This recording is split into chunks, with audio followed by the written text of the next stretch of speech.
welcome to Dakman Productions and welcome to Cargill Rail.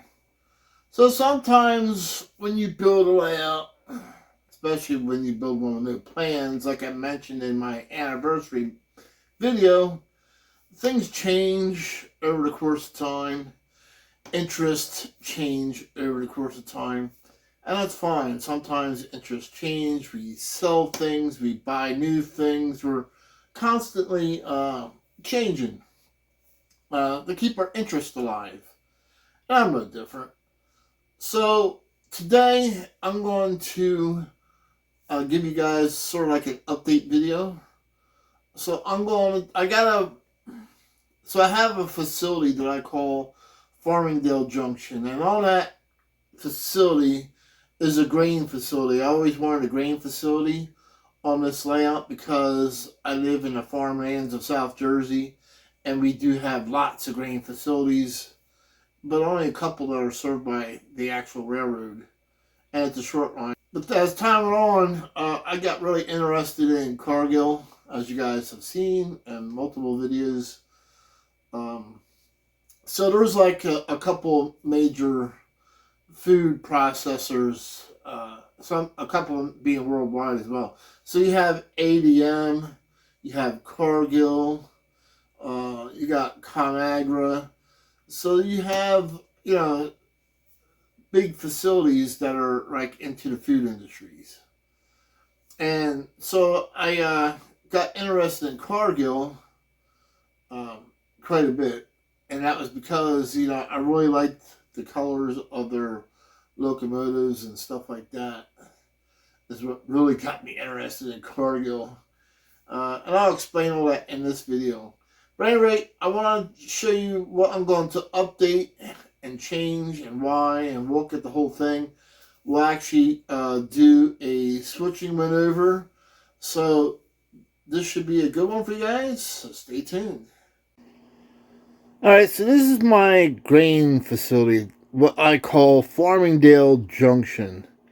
It also substitutes for Cargill Rail Enola Diesel Terminal once a year, April 1st.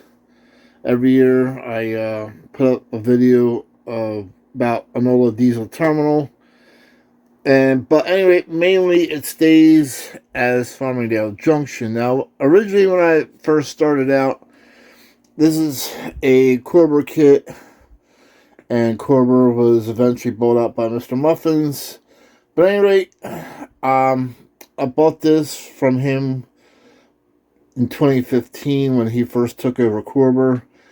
And I painted it in the brown and silver colors because at that time I was not Cargill. I actually we have a facility here called Purdue. And Purdue, why would Purdue have a silo facility? Well, they do that for grain feed. So the farmers here in my town will grow grain corn. And then they harvest it and it gets shipped to the Purdue facility. However, our Purdue facility is just a bunch of silos. It actually gets shipped by rail from our silo facility to a Purdue processing plant that processes the grain. In the meantime, I got interested in Cargill along the line. So I've been changing everything over to Cargill. As you can see, the Cargill cars here. There you go. Then you have some more Cargill cars in the back. So I really got into the Cargill name. This is a Lionel grain elevator kit that I put together and put the name Cargill on it. I'm going to make some changes here, but at any rate, I'm going to leave this building its original color. I like this color combination, so that's fine. However, this building here, which I've took the sign off because it used to say Purdue Grain Facility or something like that. So I took it off a while ago from my videos. But I've been wanting to repaint this for the longest time as a Cargill facility. I do want to make those changes. So we're going to do that in this video. Cargill facilities, for the most part, are not brown and silver like I painted this one. So this basically needs a remake. So let's go ahead and get started. So my plans are, I've seen several pictures on the internet of true Cargill grain facilities. And they're a combination of, grays and silvers and whites and greens. So that's what I'm going to do here. I'm going to incorporate those color combinations on this. And we'll see how it turns out. Let's go. Alright, so I got the building painted white here. And the pieces to go along with it. You can see I left the silos in the gray color as well. It's hard to tell, but this is in gray. It's just heavily weathered from sitting down here for 10 years. Okay, so the next plan of action is, I'm going to leave this alone, but the next plan of action is I'm going to paint the trim and the windows and the window trim and the Cargill Extreme Green, I'm going to call it, and you'll see why here after it's done. The rooftop on this piece will also receive the what I'm calling the Cargill Extreme Green, as well as the windows. So we'll get to work on that. Also, I started this project, I don't know, 4 or 5 years ago. This Cargill transfer facility. Now, Cargill really does have corn syrup transfer facilities. So what they'll do is they'll bring a train in, fill up these silos here full of corn syrup. Then trucks will come in and fill their tank trailers up with syrup and make deliveries to the appropriate places that placed orders. I really wasn't happy how this was coming about. So in the meantime, I started attending the York TCA training events and then came across something. So Jay Bird's train had this sitting in his booth at the, I believe it was the 2024 TCA fall event. And yeah, it's getting up on a year where I haven't still done anything with this. And I need to do something with it. I guess that's... Whoa!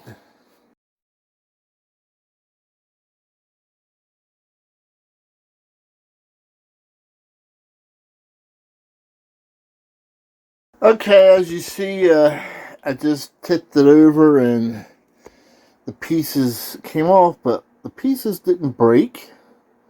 They stayed whole, so that's good. So what we'll do is we'll leave those pieces off. Actually save myself some time. I was going to try and paint around them, but it's not necessary now. But at any rate, I'm going to go ahead and paint this now that I have it apart. It came apart when it hit the ground. Now it's a little bit easier to paint. So,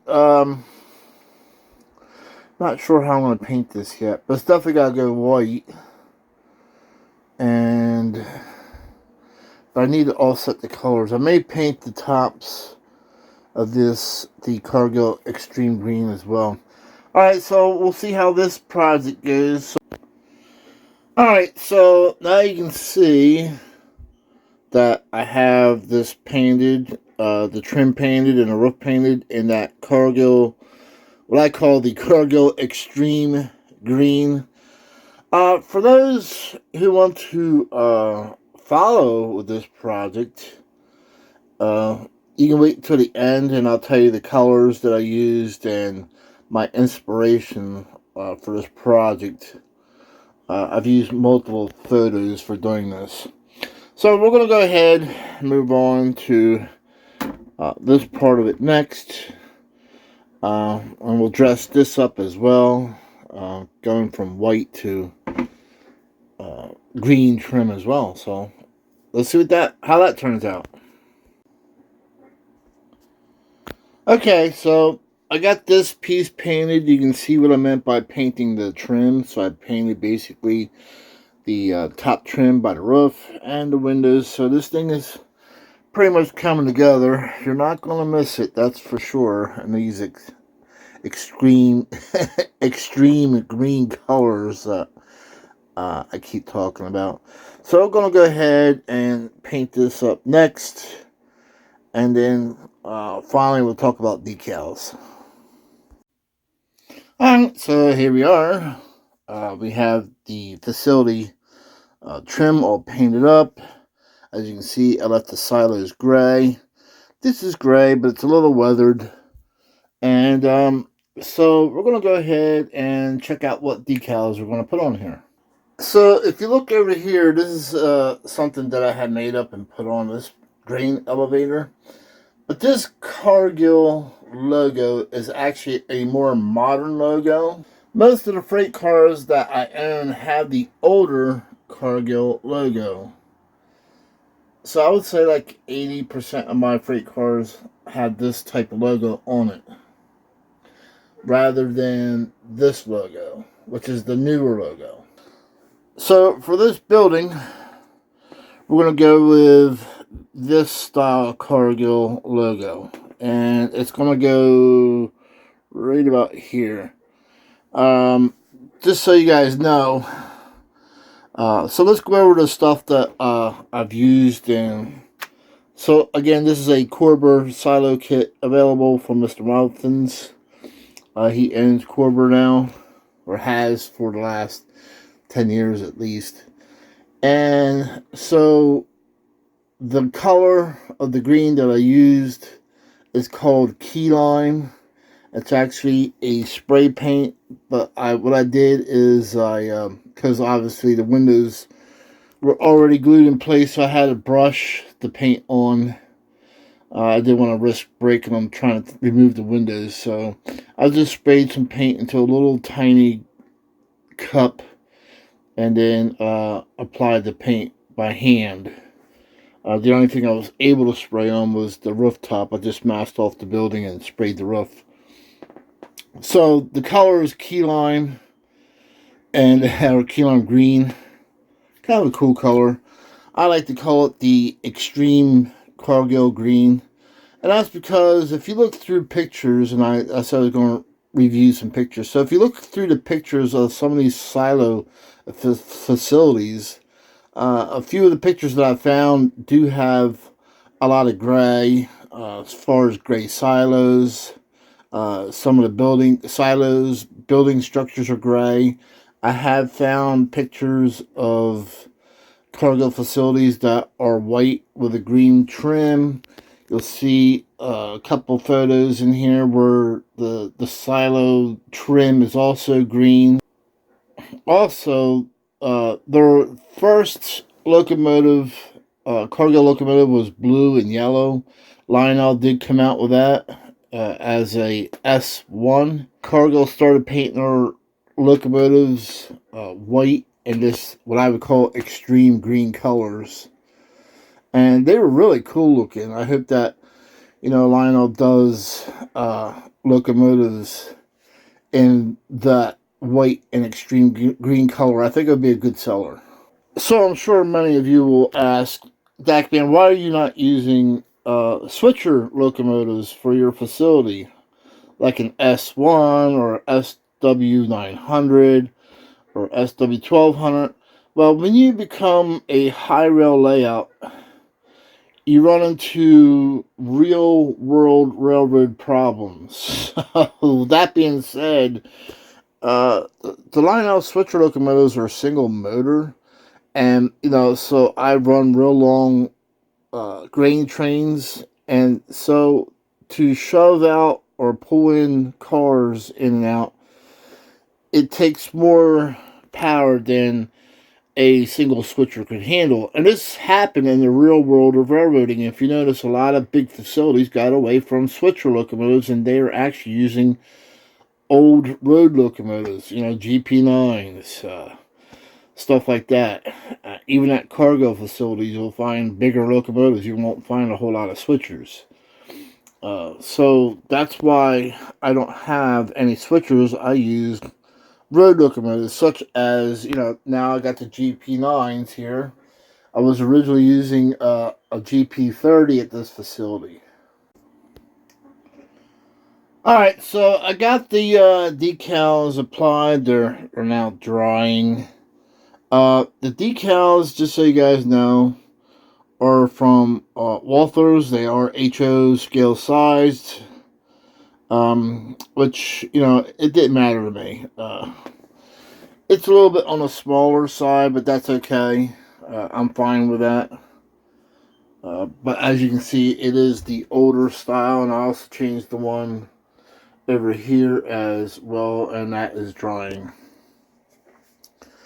So here we have a couple different grain elevators going on here, and you have the cargo cars all lined up, and I can do a switching move for you guys so you guys can enjoy that, because I always like to run trains in my videos, as you guys see, even if I'm doing something like this.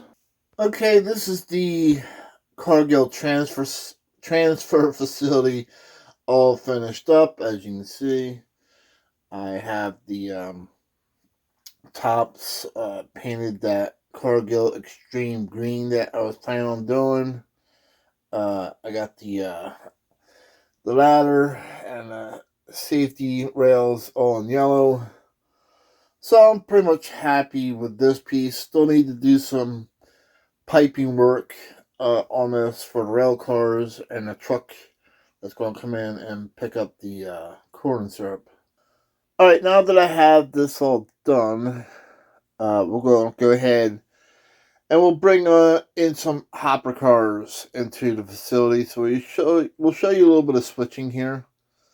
So what's going to happen is I'm going to bring in hopper cars that are not Cargill.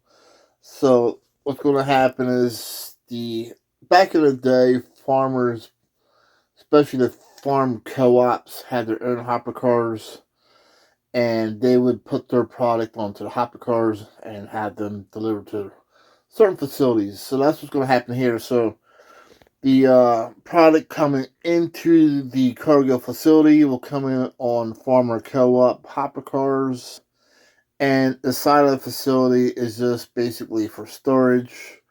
So when product is needed, it will get loaded onto the Cargill hopper cars and go out to the Cargill granary. So that's the Cargill granary. Cars come in with product, and gets made into flour at this facility here. So yeah, I designed my layout where I can run in circles. I could do some switching, go from one facility to another. There's plenty of options here. So let's go ahead and bring in that product in from the farmers, and we'll process that into this storage facility.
Alright, so we're dropping off our product cars from the Farmers Co-op.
Dispatcher here. Please start up and stand by. Over.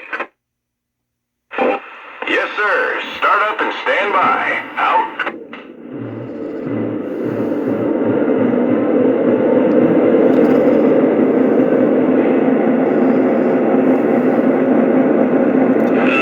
Let me know as soon as 724 gets by. We ought to have a little time to do something. All right, now. We'll call you right behind 724 then. Dispatcher. Error is made. Brake test complete. Are we clear to pull? Over. Hold your position. Out.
Plenty of room.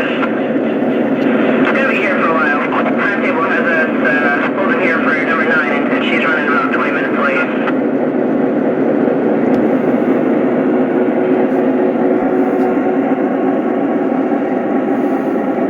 So this is where I can do a lot of my switching maneuvers, is here on Farmingdale Junction.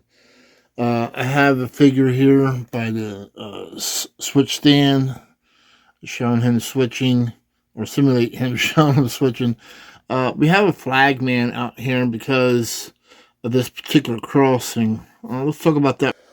So the reason why there's a flag man out here, if you were ever a truck driver or a bus driver, this railroad crossing has a special meaning. I'll get this car out of the way and show you.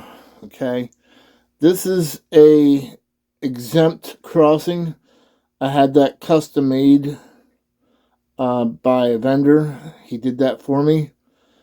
An exempt means that if you are driving a school bus or a truck with hazmat material, you do not have to stop. However, when a train needs to cross the road, there has to be a flagman to physically stop the traffic, since that is an exempt crossing. I actually did a small article in O-Gauge Railroading about this. I did make the switch yard in a way where I also created a reverse loop.